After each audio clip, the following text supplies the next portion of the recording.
that's a unique story too, because Marv stayed on Red Willow, which is at the end of 69th Street, you know. And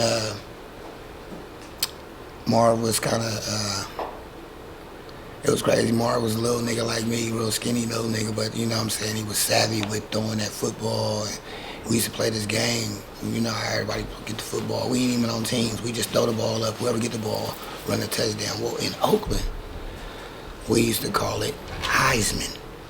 So each time, you know, and this is youngsters, trying to be like the college. If you score, you give yourself 1,000 yards. First one to 10,000 yards is the winner, and you know, this was, but you know, they used to call it smear the queer or some other shit when we got here.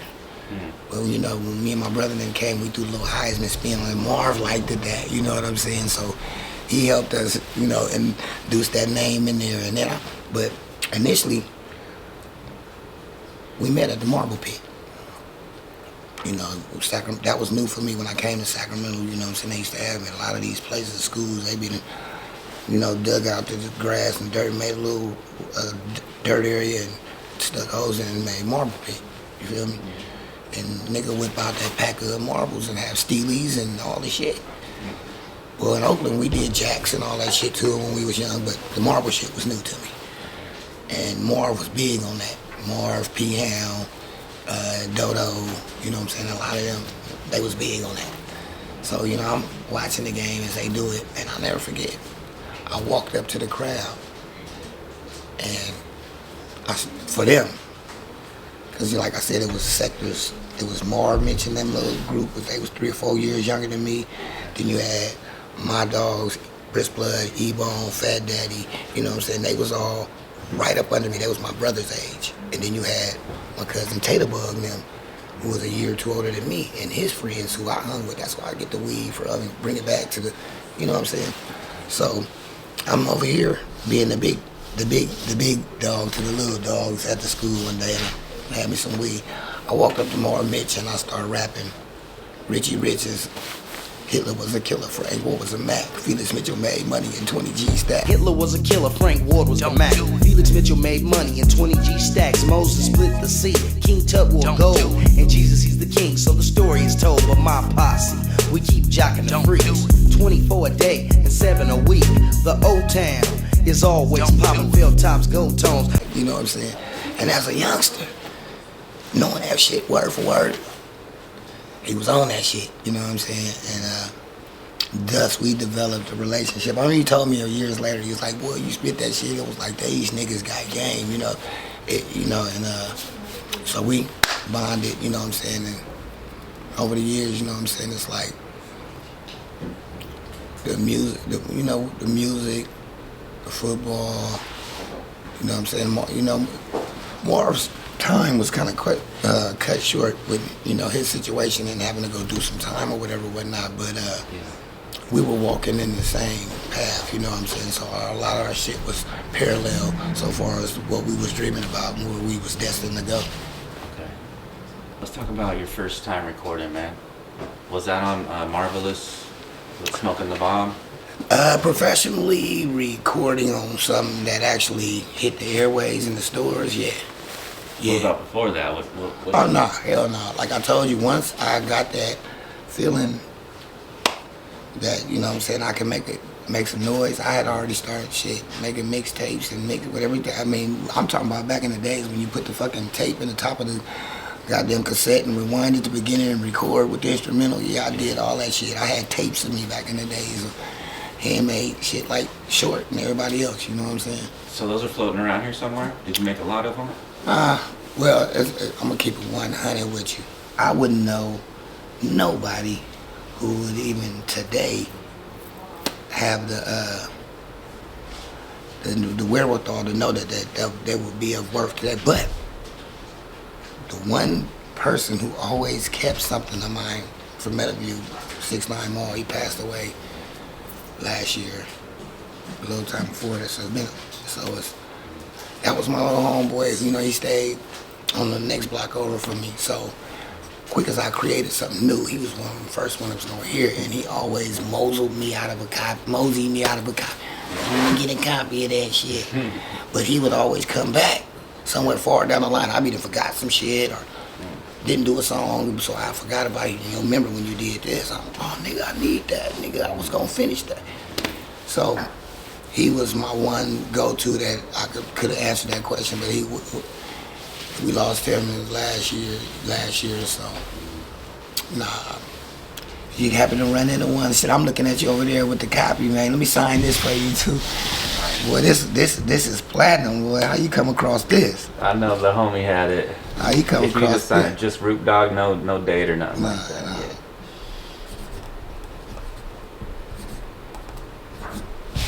Beautiful, man. I couldn't believe when you showed me that. I'm like, damn. Right. For real. I called my manager. I said, man, because you know how it is, you know. I told you a long time ago I was going to come fuck with you, but, you know, I'm a real ass nigga. Management was like, man, I'm pressing for some dough. And ooh. I said, man, you know, I always been the type of person that, you know, the game gave me who I know for nothing often, you know. So I try to pass that on sometime, you know what I'm saying? Now, nigga, if I know you seasoned about making some money and got a consistent something shit going and whatever, whatnot, yeah, nigga, let's give me my flowers, because I know you're going to get yours. Yeah, let's both eat, but, you know, one of those situations where it's necessary for me to loan my hand to get somebody to the next window, or, you know, just like, for example, the shit I was telling you about so far as bigger than this, but actually going up and down that highway and incorporating the things I got going on with me, my family, and my relatives, and those platforms. You know, other people in your position already know that. So I'm of really no help to them. We can shake hands and smoke weed and do what we do, but to you, I'm still of a certain importance like there. So, you know, I like to give that avenue to certain people, you know what I'm saying? And then, like I said, you've been getting at me forever, my nigga. You held it down for me, though, so, yeah, I had to come fuck with you. Appreciate it, man, so much. So that first song was Smoking the Bomb with Marvelous? Yeah, actually professionally recording, and that was some crazy shit, because they gave me, you know, I wasn't even with them when they actually went to the studio. Okay. I was in Oakland, on the corner in the Dubs, selling Dubs, and they called me. And it was like ultimatum. You know, if you don't get over here and get right now, you're not gonna make the album. So I'm like, man, I gotta go. Boom, I get in there. They like, you got 15, 20 minutes to get them to come up with a verse. More pressure. I'm like, fuck. You know, I'm never forgetting. I went out on the balcony with Marvelous. You know, she put her hand on my back. Shout out to Marvelous too, because every motherfucking video she do or interview she do, she let a motherfucker know, man, RUP came and got me, man. You know, she give a whole lot of credit to me, you know, when it comes to discovering that talent and helping her get, you know what I'm saying? So I appreciate that loyalty, and I told you I'm gonna return that favor every time I get on there and give her a shout out too. But yeah, she had came and stroked my ego. I remember we was at Live Oak Studio, and it was kind of like a balcony. And, you know, I went and got me some weed and a Big Mouth Mickey's. I went on there back there trying to build my confidence factor up, because, you know, we got Richie Rich in there, you know what I'm saying, Sivo, a couple motherfuckers and shit. I ain't even want to see me developing my shit. But I went back out there and I rapped the first, you know, 8, 9, 10 bars to her, and she like, yeah, I like that shit, go with that shit. And that just gave me that confidence to keep going. I bust that 16. I didn't know that shit was gonna do nothing, but that motherfucking 16 went everywhere. You feel me? That shit carried me hella far, you know. That's this opened so many windows for me. You know, that 116, you feel me? So I tell y'all, you never know. Yeah, and don't even doubt your craft, because like I said, it wasn't my favorite 16. Yeah. I felt rushed and some more shit, you know, but I ran with it, you know what I'm saying? And it paid off. Turned out cool. Yeah. So when you're kicking back and getting butted, do it like this. Hey, yo, RUP Dog, I got a fat split. You wanna take a hit? Yeah, I wanna hit past the capital dollar split, so I can take a hit of some of that good green gun shit.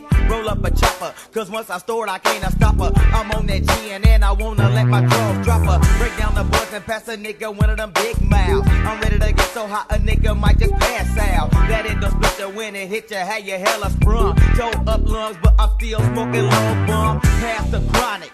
so I can take a toke, choke like a motherfucker holding on to the smoke. 2 for Trey 5, that's what I got. Back on the block, tryna touch a knot, got to get me some of that green pop. Now what the hell did I do with them zags? I got the bag and I'm ready to take a boat next drag. Bo knows best, and Bo says it's shit the bomb. Let's light it up and get blasted like Vietnam. Holding on to smoke until my brain gets swole. Been smoking on this shit since I was 10. So you were signed to AWOL. Yeah. Well, I never signed AWOL. Okay, so you never actually Actually, well, what the fuck do you call sign? I mean, if the contract ain't real, you know what I'm saying? I mean, we did. Let me keep it 100. Let me keep it 100. There was a situation to where, you remember I told you initially, SIBO took me to the Bay. SIBO took me to Vallejo, and we hooked up with E40, Be Legit, Studio Tone, Mike Mosley. We hooked up with these dudes, and you know, they sit up there and like listen to me and Bo rap on the curb. And as I was rapping, you know what I'm saying, I stepped to the side. Be Legit pulled me to the side. He was like, because I used to chatter and use my teeth to count. And he told me he noticed it.